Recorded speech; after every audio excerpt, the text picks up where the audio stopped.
Today I'm going to show you how to make Poolish, and I'm going to give you my top 3 reasons why you're going to want to put it in your next dough. Poolish consists of equal amounts of flour and water, to which a very small amount of yeast is added.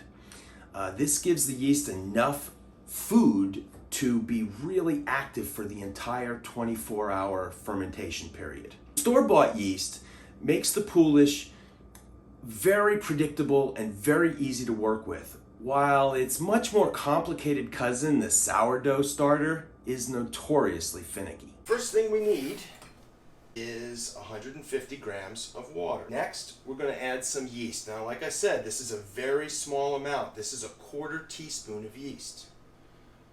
Now notice that there's no sugar, no salt, no oil, just the yeast.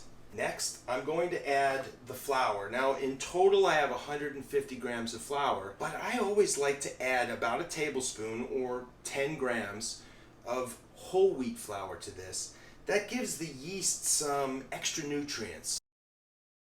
Now, I didn't let the yeast bloom or, create a lot of foam because I happen to know that this yeast is alive. All you have to do at this point is stir it together. Once the flour is completely hydrated, your dough is ready to cover and put into the refrigerator. In the refrigerator, the yeast will eat all night over the next 12 to 24 hours. They will create lots of little alcohols and esters, everything your bread needs for excellent flavor. Additionally, we're doing something called autolyse right now. And that's the water and the protein, the gluten, are combining, and the gluten is forming its long strands and sheets of beautiful developed gluten. 3 reasons why you're going to use Poolish the next time you make bread. The first reason is the texture. You're going to get a firmer texture, almost a spongier, almost cake-like texture, but with that definite gluten pull. The texture, because you've let the water and the gluten develop for 12 to 24 extra hours than your next bread dough is going to have, that's going to add a lot of texture to your bread.